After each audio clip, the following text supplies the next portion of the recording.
গনগনে সকালে রৌদ্র, যথেষ্ট গরম, লোকে হাঁসফাঁস করছে। শরতের আকাশে নাকি মেঘ উঠবে, তার আনাগোনা হয়তোবা শুরু হয়েছে। শারদীয় উৎসবে আনন্দে আস্তে আস্তে সব ভেসে যেতে শুরু করেছে। সেই হালকা পেঁজা তুলোর মতো মেঘের মাঝে দেখা হলো আজ মনমিতালিতে আমাদের রুমার সাথে। জেনে নি তাকে বা তার কাছ থেকে জানার মতো আরও কিছু আছে কিনা। রুমা, এখন তুই কোথায় থাকিস? আমি হালিশহর চৌমাথা বাজার। চৌমাথা বাজার। আচ্ছা, তুই যখন কলেজে ভর্তি হলি তখন কি হালিশহর চৌমাথায় থাকতিস না? তো তখন চৌমাথাতেই। আচ্ছা আচ্ছা আচ্ছা। হালিশহর চৌমাথা তো মানে প্রাইমারি এডুকেশন কোথায়? স্বরূপানন্দ স্কুল। সেটা কোথায়? ওই হালিশহরে? বাউন্ডারি রোডে। হালিশহরে? হালিশহরে। ও মানে তুই তাহলে জন্ম, কর্ম, বৃত্তান্ত, সংসার সবই হালিশহরে? মানে একবার হোম টাউন, হোম সিটি। হ্যাঁ, একদম।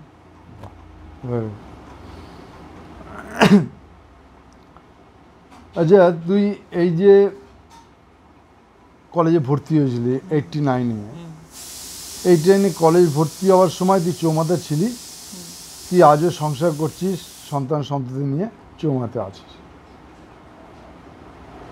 এই কলেজে পাশ করা থেকে এর মধ্যে প্রায় 30 বছর আমরা প্রায় আধারে চলে গেছিলাম, যে যার জীবনযুদ্ধে নেমে পড়েছিলাম। তারপর আবার দেখা, আবার কথা, আবার এই মনমিতালি। তো এই যে জার্নিটা, 30 বছর জার্নিটা তুই কী করেছিস যদি সংক্ষেপে বলিস? 30 বছর জার্নির মধ্যে প্রথম দিকে শ্বশুরবাড়িতে ছিলাম। শ্বশুরবাড়িতে শ্বশুর, শাশুড়ি, সন্তান, একটাই সন্তান আমার। আর তুই কলেজ পাস করে গিয়ে শ্বশুর শাশুড়ি পেয়ে গেছিস? মানে বিয়ে করিস কবে? মানে যে বছর কলেজ পাস করেছিস? আমি তো 1 বছর আমার লস হয়েছিল কেমিস্ট্রিতে। আচ্ছা। ব্যাক ছিল বলে। পরের বছর 93-তে রেজাল্টটা দেরিতে বেরোলো না, 31 তারিখ বেরোলো, 7 তারিখ বিয়ে হয়ে গেছে। জানুয়ারি 31-এ রেজাল্ট বেরিয়েছে, ফেব্রুয়ারি 7 তারিখে বিয়ে হয়ে গেছে। তারপর শাশুড়ি, আমার শাশুড়ি মা ভীষণ ভালো ছিলেন। মানে খুব ভাগ্য করলে এরকম শাশুড়ি মা পাওয়া যায়। আমি ওই দিকটায় ভীষণভাবে মানে কি বলবো, মানে ভাষা নেই আমার কাছে। ওরম শাশুড়ি মা আমি আর মানে পরজন্মে পাবো কিনা সন্দেহ। আমি আমার মায়ের থেকেও বলতে পারি আমার শাশুড়ি মা অনেকটা জায়গা নিয়েছিলেন আমার জীবনে। কিন্তু 9টা বছর। এটা খুব সৌভাগ্যের কথা। হ্যাঁ, কিন্তু 9টা বছর। মায়ের কাছে ধর 20 বছর ছিলাম, কিন্তু শাশুড়ি মায়ের কাছে ছিলাম মাত্র 9 বছর। এই 9 বছরে আমি শাশুড়ি মায়ের কাছ থেকে যা শিখেছি তা আমি বাস্তবিকভাবে অন্য মানে বাড়ি থেকেও শিখতে পারি না, কারণ সেই সময়টা তো পড়াশোনার মধ্যে ছিলাম। তাহলে অতভাবে সাংসারিক জীবনটায় কাকে কীভাবে নিয়ে চলতে হয়, কতটুকু কথা বলতে হয়, কিভাবে থাকতে হয়, এটা সবটাই আমার শাশুড়ি মায়ের থেকে শিক্ষা। আর ভীষণ ভালো মনের মানুষ। এতটা ভালো মনের মানুষ আমরাও হব না। তুই এখন কি করিস? House wife? একদম টোটালি হাউস ওয়াইফ। মানে কলেজ পাস করে তোর মনে হয়নি যে কোনো কাজ করব? হাজব্যান্ড ডাইনি। আচ্ছা। ব্যারাকপুর এক্সচেঞ্জে পেয়েছিলাম। আচ্ছা আচ্ছা। তার আগে 2টো পেয়েছিলাম পড়াশোনা লাইফে। একটা বাঙুরে পেয়েছিলাম, আর এই যে সোদপুর ঘোলা, তখন গভর্নমেন্ট বুদ্ধদেব ভট্টাচার্য প্রথম কম্পিউটার সায়েন্স, ওতেও পেয়েছিলাম। বাবা ছাড়েননি। তারপরে লাস্ট যখন ছেলে 2 বছর 2 মাস না 2.5 মাস, শাশুড়ি মা রাজি, তার আপত্তি নেই। হাজব্যান্ড, শাশুড়ির ছেলে রাজি হচ্ছে না। আমি বিয়ের পর WBCS পড়েছি, তাতেও আমার শাশুড়ি মায়ের সাপোর্ট ছিল। বাহ, না খুব ভালো ছিলেন আমার শাশুড়ি মা। মানে এই দিদিদের শ্বশুরবাড়ি মানে তুই গর্ব করতে পারিস? হ্যাঁ, মানে শাশুড়ি মাকে নিয়ে, মানে শাশুড়ির ছেলেকে নিয়ে তোর মানে খুব একটা পছন্দ করার ব্যাপার নয়, মানে শাশুড়িকে নিয়ে তো। স্বামীকে সম্পর্কে তো সবাই বলেই, স্বামীকে সম্পর্কে ভালো মন্দ সবাই সব কিছু বলবে, কিন্তু শাশুড়ি মাকে ভালো পাওয়াটা, এটা কিন্তু আমার মনে হয় বিরাট ভাগ্যের ব্যাপার, যেটা আমি 9 বছরে পেয়েছি। এটা খুব কিন্তু বেশ গুরুত্বপূর্ণ কথা। মানে শাশুড়ি খুব পছন্দ। শাশুড়ির ছেলে সম্বন্ধে অত গুণগান না থাকলেও শাশুড়ি মাকে নিয়ে খুব শাশুড়ি মা আমার কাছে ভীষণ, আজও আমি মিস করি, আজও। তো এই যে চাকরি বা জায়গায় যে কোনো মানে এই যে স্বনির্ভরতা যেটা নিয়ে আজকাল দিনে এই যে আমাদের পরবর্তী একটু প্রজন্মের মধ্যে সমস্যা তো হয় না তো বললে হয় না, কারণ আমরা মিডিওকার একটা লোকের উপর না তো আক্ষেপ হয় না এরকম যে আমি যদি নিজে আয় করতাম তাহলে অনেক ভালো থাকতে পারতাম, এরকম মনে হয় কখনো? খুব কম সময় মনে হয়, বেশি একটা মনে হয় না, কারণ সেরকমভাবে তো অসুবিধা হয় না, যার জন্য হয় না। মা আছে, ছেলে আছে, বর আছে, চলে যাচ্ছে ওর মধ্যে দিয়ে, এইটাই চলে যায়। সেইভাবে আক্ষেপের বিষয় মানে স্বাভাবিক প্রেম ভালোবাসা অভাব পাওয়া নিয়ে তোর সংসার জীবনের সম্পৃক্ত। হ্যাঁ, সেরকমভাবে কোনো অভিযোগ নেই কারোর ওপর আমার, যে এর জন্য। হ্যাঁ, ওই একটাই অভিযোগ, আমার চাকরি করতে যায়নি, যেটা আমার শাশুড়ি মায়েরও রাগ ছিল, যে তুই দিলি না কেন মেয়েটারে করতে, তো ও তাহলে কী করতে, লেখাপড়া শিখলো, ওর লেখাপড়াটা তাদের তুই তো নষ্ট করে দিলি, ও যে চাকরি করতে না পারলো, ও যদি নিজের পায়ে দাঁড়াতে না পারলো, তাহলে লেখাপড়া শিখে কী লাভ হলো। মানে উনি কিন্তু আমার নিজের মা না, তার সত্ত্বেও ওনার যে মানসিকতাটা তৎকালীন সময়ে, এই বিরাট মনের মানসিকতাটাই আমাকে ওনার কাছে এগিয়ে নিয়ে যেত সবসময়। তো তুই যখন তোর ছেলে বয়স, তুই কি এরকমই থাকবি নাকি তুই লেগে পড়বি? শাশুড়ি মায়ের মতো হওয়ার চেষ্টা করবি, ওনার মতো হওয়ার চেষ্টা করবি, হার্ড অ্যান্ড সোল। কারণ ওনার শিক্ষাটাই তো আমি অনেকটা পেয়েছি, যার জন্য আমার এই বাহ্যিক আমার বাপের বাড়ির শিক্ষা কিন্তু আমার কাছে এখনও গ্রো করে না, ম্যাটার করে না। কেউ কিছু বললে আমি এই কান্দে শুনে এই কান্দে বার করে দিতে পারি, কিন্তু আমার শাশুড়ি মায়ের শিক্ষাটা আমি বার করতে পারবো না, ওটা আমার কাছে ভীষণ গুরুত্বপূর্ণ। আমার শাশুড়ি মা বলতেন, যে বাড়ির মেয়েটা এসছে সে কিন্তু সব ছেড়ে এসছে, তাকে যদি আমি আপন করতে না পারি তাহলে সে আমাকে আপন করবে কী করে। বাহ। এই জন্য আমার শাশুড়ি মা, আমার বাবা তো যখন অসুস্থ হলেন 2001-এ, তা আমাদের তো 2 বোন, আমার হাজব্যান্ড আর আমার দিদির পর। তা আমার হাজব্যান্ডকে আমার শাশুড়ি মা বলতো, উনি একটা বরিশালের ভাষা ছিল, মাকে মাথারি বলতেন। বরিশালে একটা ভাষা, তো একটা ভাষার মধ্যে মানে সম্মান দিয়ে, ওটা মাথারি মানে এই না যে কোনো অসম্মানযোগ্য ভাষা, ওটা ভদ্রমহিলা না বলে ওরা মাথারি বলে। আচ্ছা, ঠিক আছে, বলতে ওই মাথারির তো আর কেউ নেই, কোনো ছেলে মেয়ে নেই, তোরা দুটোই জামাই, তাই তোরা যদি না দেখিস ওই ভদ্রলোকরে, তাহলে দেখবেটাকে। এই যে হাসপাতালে 2 মাস ছিলেন, আমার শাশুড়ি মা কোনো দিন বলতে পারবো না তার ছেলেকে বলেছেন তুই যাবি না, কোনো দিন বলে। ও যদি কোনো সময় বলতো যে আমার কেন যাবি না, তাহলে কে যাবে, ওই মাথারি একা একা যাবে? কিছু দরকার পড়লেও পারবে কলকাতায় খুঁজে আনতে কিছু দিতে, মানে উনি বাঙাল ভাষা করে কথা বলতো, তাহলে তো ওনারা কি আগায় দেবে তুই যদি না যাস? আর ও তো পোলা নিয়েই রয়েছে, তাহলে ও যাবে কখন? তাহলে তুই ওরে ছেড়ে দে, ও যাক। মানে এই যে গুণগুলো, মানে সব কিছু ছাপিয়ে যায়।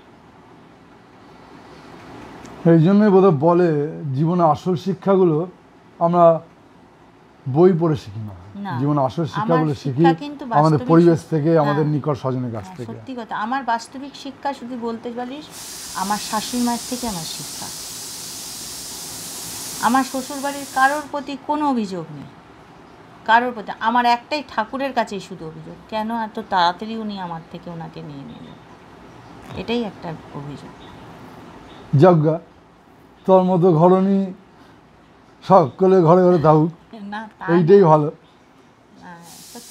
যে শিক্ষা তুই পাইছস সেই শিক্ষা সবাই দিস, সেইটাই কামে আইব, চেষ্টা করব। তোর ডাকনাম কি ছিল? বচন। বচন, মনে রাখতে হবে। তো বচন এই সর্বানন্দে পড়লো, সর্বানন্দ পরে কোথায় পড়লি? রামপ্রসাদ স্কুল। রামপ্রসাদ স্কুল ওই গঙ্গার সাইডে? না এই তো রেলওয়ে বাউন্ডারি। তারপরে আর তারপরে না, তারপর জেঠা স্কুল, যেটা উচ্চ মাধ্যমিক গরফা, এই যে লাইনের ওপারে জেঠা স্কুল। আচ্ছা, লাইনের ওপারে জেঠা স্কুলে এইচএস করে তারপরে আরবিসি। এবার কাকা শ্বশুর নিয়ে বললো যে WBCS ভর্তি হোক। তোর যেমন এই যে তুই আর পড়লি না, আমরা অনেকেই পড়িনি, অনেকে আবার পড়েছে, বা সচেতনতা যে এতগুলো সুযোগ ভবিষ্যতে স্বনির্ভরতা এতগুলো সুযোগ এসেছিল, তোর নিজের কৃতিত্বের ওপরে পাওয়া, হ্যাঁ হ্যাঁ, সেগুলো ছেড়ে দিয়েছি, কিন্তু বেশ সুখে সংসার করছি। হ্যাঁ আচ্ছা, এগুলো বাদ দিয়ে একান্তে কখন নিজের ওপরে আক্ষেপ হয় না? মানে তুই যা পেয়েছিস, তোর কি এইটুকুই পাওয়ার কথা? তোর মনে হয় না যে আরো বেশি কিছু তোর পাওয়ার কথা ছিল, আরো বেশি কিছু পাওয়ার তোর না, যোগ্যতা যা ছিল? পেয়েছি ঠিক আছে, এর থেকে বেশি চাইলে মানে আকাঙ্ক্ষাটা বেড়ে যেত। এটাই ভালো আচ্ছা। আছি, আমার মনে হয় এটাই ভালো। এর থেকে বেশি না, তাহলে মাটিতে পা পড়তো না। আমার মনে হয় তাই। এই মাটিতে পা দিয়ে চলতে পারি সবার সাথে, এটাই ভালো। মানে বেশ একটা অহংকার লাগতো আর গরিমা লাগতো, হ্যাঁ হ্যাঁ, আমি যে ওটার থেকে, করেছি। হ্যাঁ ওটার থেকে যে পা দিয়ে সবার সাথে চলতে পারি, এটাই আমার কাছে ভালো। মানে আরও বেশি ভালোবাসি লোকে আমাকে। বাহ, খুব মাটির কাছাকাছি তোর জীবনের ছন্দ বা জীবনের শিক্ষাগুলো, এটা খুব ভালো। বেশি দিয়ে কি হবে? হ্যাঁ, বেশি দিকে যদি বলে আকাঙ্ক্ষা আরো বেড়ে যেত, হ্যাঁ, কারণ মানুষের আকাঙ্ক্ষা বা কিন্তু চাওয়ার তো শেষ নেই, নেই। কাজে চাওয়া থাকতেই পারে, হ্যাঁ। চাওয়া থাকতেই পারে। এমনি বাড়িতে যখন থাকিস, বাড়িতে নিশ্চয়ই একলা সময় অনেকটা পাস, কি করিস? মোবাইল ঘাঁটি। সে তো আধুনিক প্রজন্মের ছেলে মেয়েকে আগে নকল করে। হ্যাঁ, এছাড়া আগে করতাম তোর, ধর ছেলে মানে কম্পিউটার জীবনে নিজের শখ, মানে নিজের সময় বলতে তুই কোন সময়টা বুঝিস? আমার নিজের সময় বলতে কোনো সময়ই ছিল না কোনোদিন। আচ্ছা, অ্যাকচুয়ালি নিজের সময় বলতে কোনো সময়, এই ছেলে স্কুলে যাচ্ছে, তাকে নিয়ে আবার হয়তো নিয়ে আসা, তারপরে হয়তো মা অসুস্থ হয়ে পড়লো, তাকে নিয়ে ডাক্তার নিজের সময় বলে আমার কোনো সময় ছিল না কোনোদিন। মানে নিজেকে হারিয়ে দিয়েছে সংসারের মধ্যে, পুরোটাই হারিয়ে ফেলেছে। চলে যেত। এই ছেলে এখন এটা বলছে বা হাজব্যান্ড এটা বললো, শাশুড়ি মাকে তো বেশি দিন পাইনি, তাই ওটা বলার জায়গায় নেই। মা হয়তো অসুস্থ হয়ে পড়লো, মাকে, বা দিদি হয়তো বললো বোন এক্ষুনি কোথাও যেতে হবে, সেখানে চলে গেলাম। মানে নিজের বলে কোনো সময়টাই ছিল না। এই না, বছর যেহেতু একান্ত সময়, ধর যদি এরকম হয়, তোর সামনে খাবার আছে, আরামের জন্য ঘর রয়েছে, তো চাওয়ার কিছু নেই এই মুহূর্তে। হয়তো খানিকটার সময় বা একটা দিন পাওয়া গেল, দিনটা তুই নিজে যাচ্ছে তাই কাটাতে পারিস, যা ইচ্ছা করতে পারিস, তোর কোনো কিছু অভাব নেই, পুরোটা তোকে ছাড় দেওয়া হলো। মানে ভগবানের থেকে একটা বর পেলি, একটা দিন তোমার নিজের ইচ্ছা মতো কাটাও, তাহলে তুই কী করবি? ওই একটা দিন ইচ্ছা মতো কাটাবো বলে যা ইচ্ছা করতে ওই পারিস। দশমীর দিন বেছে নিয়েছিলাম সিদ্দিক। সেই সিদ্দিককে আমার সারা জীবন মনে থাকবে, আর নিজের ইচ্ছা মতো কোনোদিন জীবন কাটাবো না। এটা দারুণ বলেছে, মানে ওই একটা দিন নিজের ইচ্ছা মতো কাটাতে গেছিলি। হ্যাঁ, ওই একটা দিন ভেবেছিলাম কি, আগে দুবার করেছিল পাড়ায় সিদ্ধি, কোনো রকম কিছু হয়নি খেয়ে। তো এইবারে সিদ্ধিতে এমন জঘন্য করেছে না রে, মানে প্রত্যেকটা লোক অসুস্থ হয়ে পড়েছে। তাই বলেছে আর জীবনে নিজের মতো করে কাটাবো না। ওটা ঠিক, মানে কি বোঝাবি বল? শিক্ষা হয়েছে আমার। এটা একটা অদ্ভুত শিক্ষা। না, এটা তো গেল একটা, সেটা তো একটা মিসঅ্যাপ। কিন্তু যদি এরকম হয়, সবটা নিজে ইচ্ছা মতো যা ইচ্ছা খরচা করবি, যা ইচ্ছা খাবি, তাহলে কি করবি সারাদিন ধরে? বুঝতেই পারবো না কি করবো, জানিস তো? কারণ একটা বাধা ধরা জীবন করে চলেছি, তো ওটা একটা চিন্তা করতে হবে যে কী করবি, শুরুটা করবো কী দিয়ে, সেটাই আগে চিন্তা করতে হবে আমার। এটা ভালো বলেছে। শুরুটা করবো কী দিয়ে, যে এটা করলে তারপরে এটা যাব কোনটা দিয়ে। মানে নিজেকে সংসারের মধ্যে এতটা মিশিয়ে দিয়েছিস, নিজেকে এতটা হারিয়ে ফেলেছিস, নিজের বলে আর কিছু ভাবতেই পারিস না। না, আমার আলাদা বলে কিছু নেই।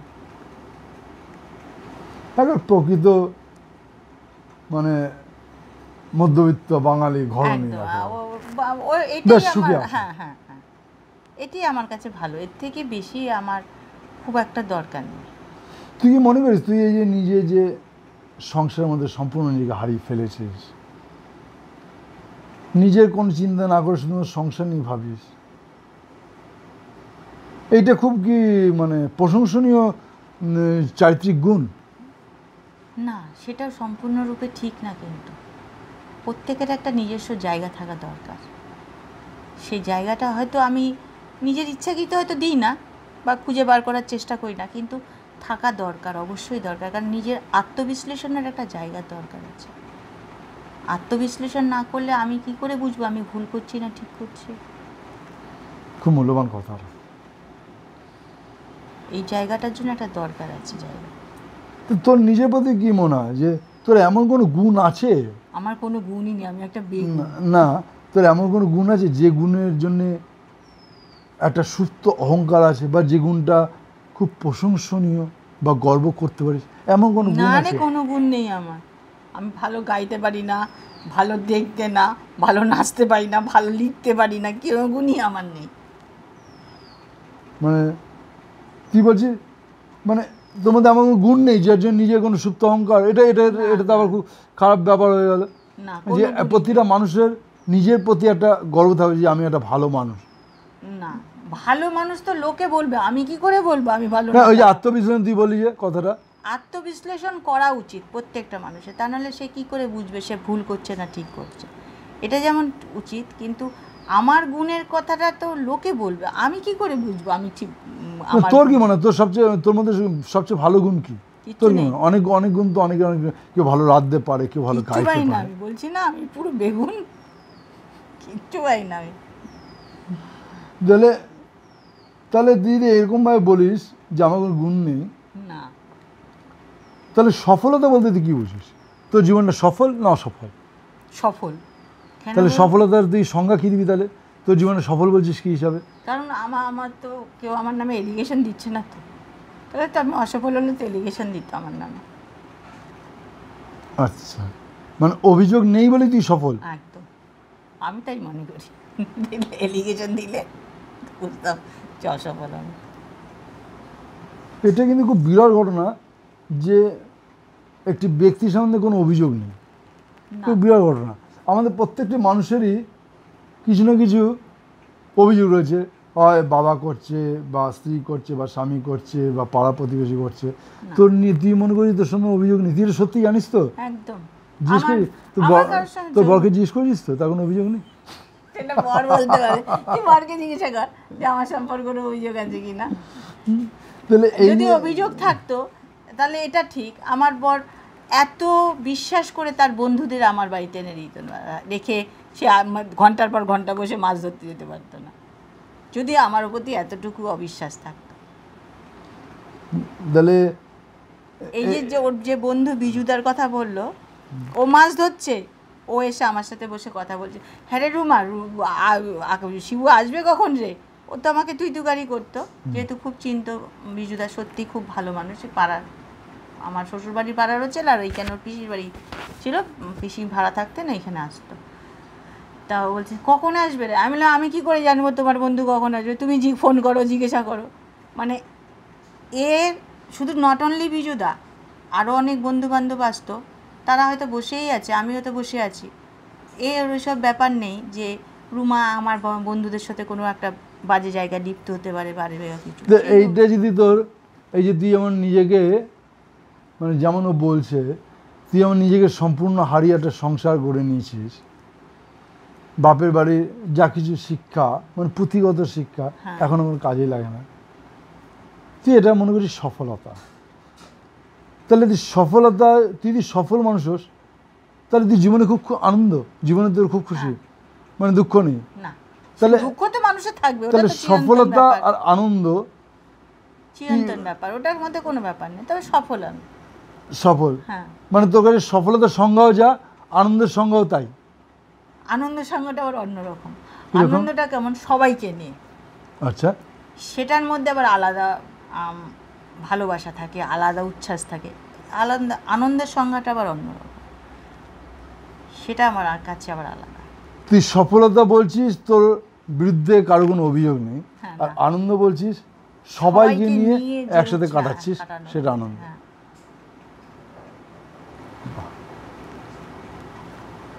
আমি যেখানে মোটামুটি যেটুকু জায়গায় আমার বিচরণ ক্ষেত্র বল, এই যে ঘুরতে যাওয়া বল, বা শ্বশুরবাড়ির পাড়া বল, বাপের বাড়ির পাড়া বল, স্কুল মাধ্যম, যে কোনো জায়গায় আমার সঙ্গে আজ পর্যন্ত কারোর দ্বন্দ্ব হয়নি কোনো দিন।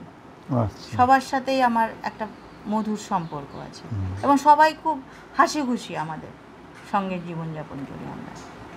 তুই সামান্য আমার যদি পুজোর সময় আসিস, তুই দেখতে পাবি সারা পাড়ার লোক, আমি কিন্তু কুটো নারী না, কিন্তু তবুও সবার সাথে আমার খুব ভালো একটা উচ্ছল জীবন কাটে পুজোর সময়।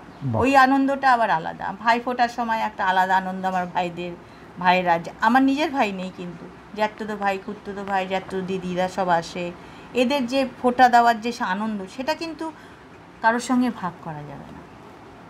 এটা কিন্তু বিরাট আনন্দ, আর সফলতাটা কিন্তু মেলানো যাবে না। তোর মানে সবটাই তোর বেশ, তোর প্রতিটা কথাই খুব অনুভূতিপ্রবণ। মানে যদি অনুভূতি দিয়ে বোঝা যায় তাহলে তোর কথা বোঝা যাবে, নাহলে তোর কথাটা তো অসার মনে হতে পারে অনেকে, অনুভূতি না থাকে। যেভাবে নেবে। এমনি ঘুরতে যাস বাইরে? প্রচুর, তবে এই লকডাউনের পর থেকে একটু কমে গেছে। তো গত বছর বেশ ভালোই ঘুরেছি বলতে ছেলের যে কর্মক্ষেত্রটুকুই, তার বাইরে আর ঘুরতে যাওয়া হয়নি, কারণ ছেলে আসবে, ও না আসলে একা একা ওকে ছেড়ে রেখে যাব এই মনে করে আর যাওয়া হয়নি। কিন্তু গেছি মধ্যপ্রদেশ, তুই তো জানতিস, অরুণাচল, এই সমস্ত জায়গায় গেছি আমি, অনেকবারে করেই গেছি, মণিপুর সব গেছি। বাহ, সিনেমা টানা দেখিস? না, সিনেমা আমার দেখা হয় না, ও তো ঘুমোয় সিনেমা হলে গেলে। টিভিতে যে স্ক্রু ড্রাইভারের মতো সিরিয়ালগুলো চলে, না, আমি সিরিয়ালের একদম বিরুদ্ধ। তাহলে সন্ধ্যাবেলা কি করিস? মোবাইল, নিজস্ব গান নাচ ওই মোবাইলে থাকে, আমি দেখি, ওটা আমার কাছে ভালো। ওখান থেকে আমি চেষ্টা করি ভালোটা কিছু নেওয়ার। এই যে ভদ্রলোককে তুই ঘরে রেখে দিয়েছিস, হ্যাঁ, সেই ভদ্রলোককে তুই পেলি কোথায়? ভদ্রলোকে রাস্তায় ঘুরছিল? রাস্তায় ঘুরছিল, বাবার করে ধরলো। মানে কি মাধ্যমিকের সময় পেয়েছিল নাকি? না না, গ্র্যাজুয়েশনের সময়। গ্যাস সময় পেয়েছিলে? মানে একসাথে ট্রেনে উঠতো নাকি? না না, গ্র্যাজুয়েশনটা দিয়ে পরীক্ষা দিয়েছি, তার মাঝখানে যখন টাইপ শর্টান শিখছি, তখন টাইপ শর্টান চলতো। হ্যাঁ, তখন এই যে পিও ফার্মেসি আছে, পিও ফার্মেসি একটি ছেলে আছে অপুদা, ওর মারফত আমাকে খবর পাঠিয়েছিল। আচ্ছা। তা যথারীতি আমার একটাই কথা ছিল যে আমার বাবাকে যে বলতে পারবে আমি তাকেই বিয়ে করব, আমার নিজস্ব কোনো পছন্দের ব্যাপার ছিল না। আচ্ছা। সমস্তটাই বাবা পছন্দ করবে, এটাই ছিল মেন ব্যাপার। তা অপুদা হচ্ছে নাছোড়বান্দা, না রুমা তুই রাজি হ, খুব ভালো ছেলে, খুব ভালো ছেলে। তা আমি কে ছেলে তাই তো চিনি না, হালিশহরের আমার পরিচিতির গণ্ডি খুব কম। আচ্ছা। তখন বলছে যে তুই চিনিস না নারায়ণ সিনহার না ভাইপোকে চিনিস না? তাহলে আমি নারায়ণ সিনহাকে চিনি, নারায়ণ সিনহার ভাইপোকে চিনি না। তখন বলছে যে আচ্ছা তোকে দেখাবো।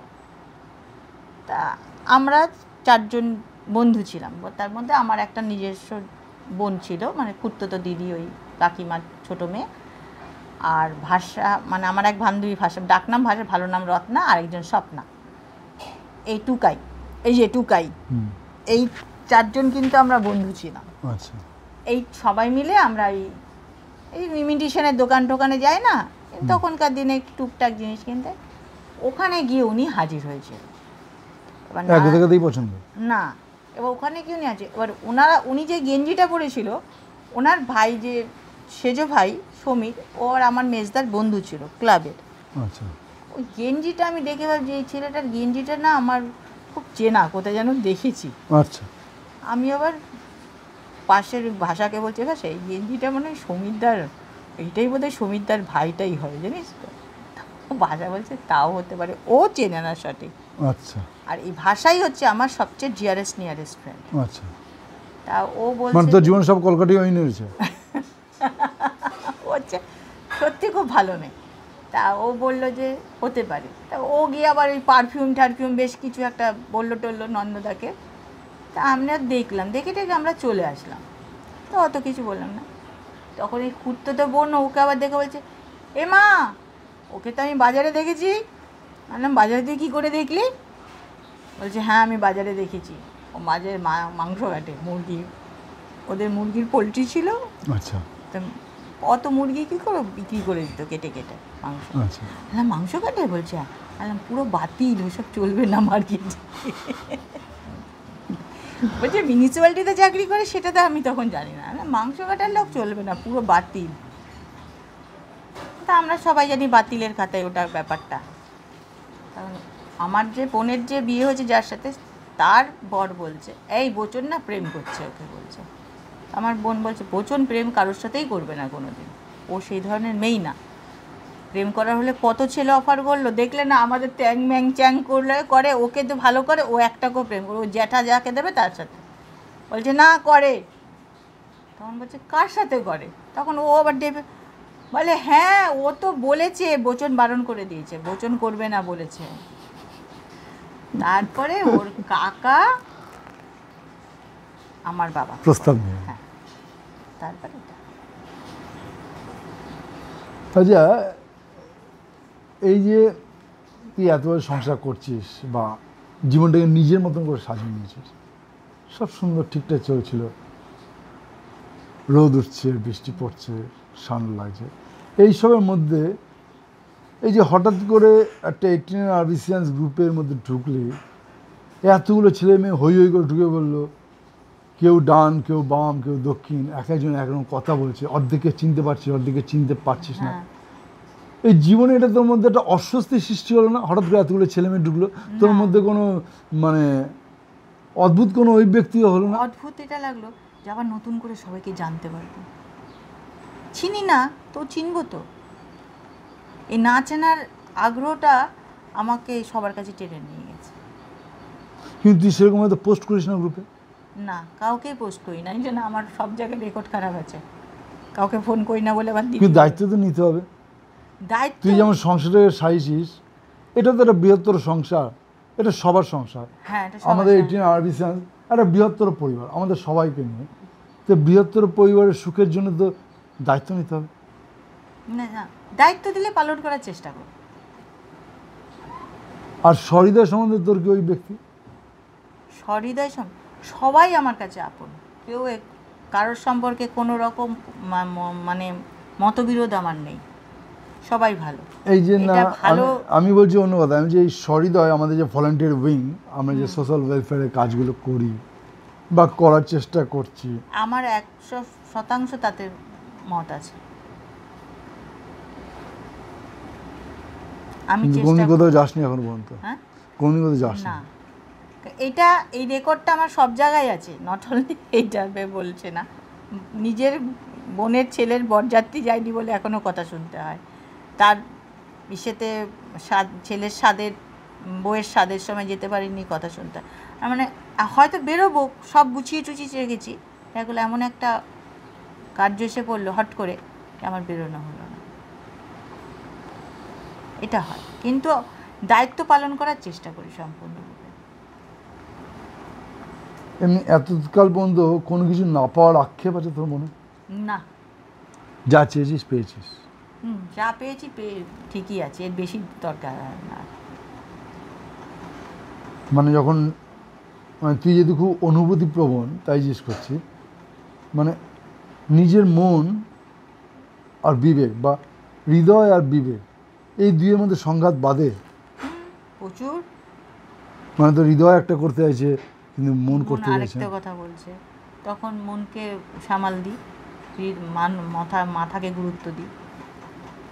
এই জন্য কষ্ট হয় না?